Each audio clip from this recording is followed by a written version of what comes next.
ముందు రోజు చూస్తే టీవీలో గుండెపోటు, పోస్ట్ మార్టం చేసిన తర్వాత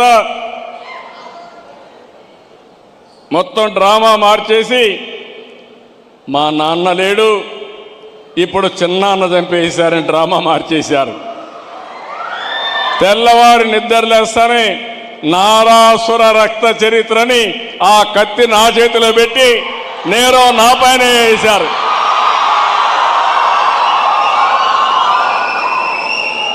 మా పోలీసులు అప్పట్లో ఏమారిపోయారు, సమాధానం చెప్పలేకపోయాం.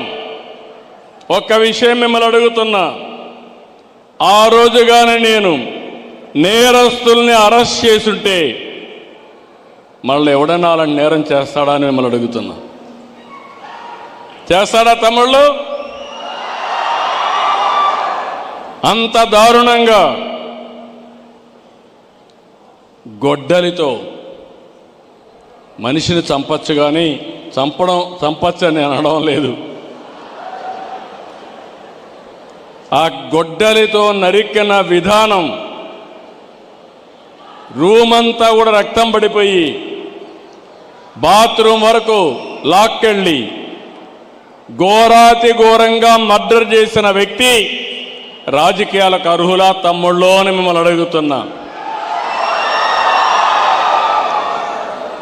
అలాంటి వాళ్ళ వల్ల ఈ రాష్ట్రానికి లాభం ఉంటుందా అని మిమ్మల్ని అడుగుతున్నా. నిన్న మొన్న ఇంకా చాలా ఉన్నాయి, అన్ని చెప్తే నేను కోర్టులో కూడా ఉన్నాయి కాబట్టి నేను ఇప్పుడు ఒకటే నిర్ణయించుకున్నా, ఎవడైనా సరే పోలీసులకు కూడా విజ్ఞప్తి చేస్తున్నా,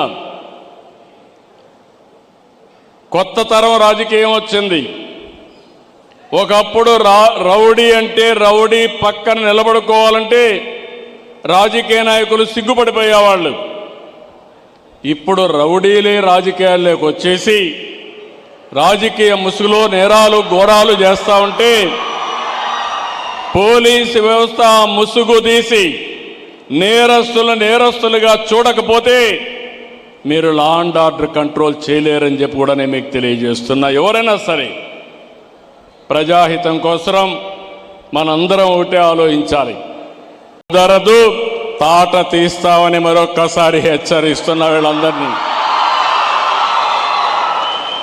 ఆడబిడ్డల్ని గొడవ చేస్తాం, వేధిస్తాం, లేకపోతే అత్యాచారాలు చేస్తాం, కానీ మమ్మల్ని అడగద్దంటే ఒకటే హామీ ఇస్తున్నా, అదే అలాంటి వారికి చివరి రోజు అవుతుందని మరొక్కసారి హెచ్చరిస్తున్నా.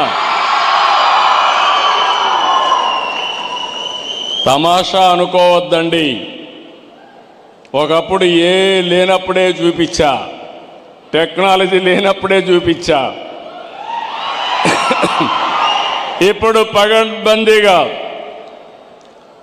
టెక్నికల్ ఎవిడెన్స్ అంతా పెట్టి ఎవడైనా తప్పు చేస్తే తిరిగి తప్పు చేసి ఆలోచన లేకుండా ఏం చేయాలో చేసి చూపిస్తుంది ఈ ప్రభుత్వాన్ని మరొక్కసారి మీ అందరికీ తెలియజేస్తున్నా.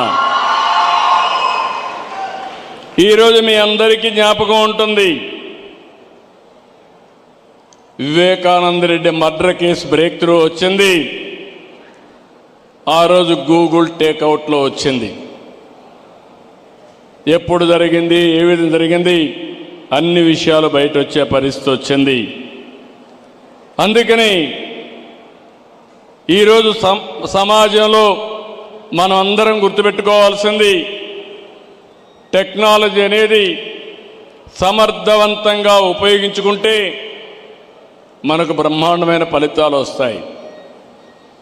ఆ ఫలితాలు రావడానికి ఈరోజు పోలీసు వ్యవస్థను మీరు చూశారు. సమాజంలో అనేక సవాళ్లు ఉన్నాయి. మొన్నటి వరకు ముఖ్యమంత్రిగా పనిచేసిన వ్యక్తి తెనాలి ఒక రౌడీ షీటర్, ఒక గంజాయి బ్యాచ్ పోలీసుల పైన దాడి చేసి ఆయనకు సంఘీభావంగా పోయి లా అండ్ ఆర్డర్ సమస్య సృష్టిస్తే చూస్తూ ఊరుకుండాలన్న తమ్ముళ్ళు అని మిమ్మల్ని అడుగుతున్నా. ఏమమ్మా చూస్తూ ఊరుక ఉండాలని మిమ్మల్ని అడుగుతున్నా. మీకు రక్షణ అవసరం లేదా అని మిమ్మల్ని అడుగుతున్నా. రక్షణ కావాలంటే మీరు కూడా వాయిస్ రైజ్ చేయాలన్నా లేదా అని మిమ్మల్ని అడుగుతున్నాను. నేను అందుకే చెప్పా, బాబాయిని చంపి నేను ముఖ్యమంత్రిగా ఉంటే నా మీదే నేరం మోపి ఎన్ని నాటకాలు ఆడారో చూశారు మీరు. తెల్లవారి నిద్రలేస్తాని ఒక పేపర్, ఒక పనికిమాలిన పేపర్ ఉంది, అవినీతి పేపరు. ఆ పేపర్లో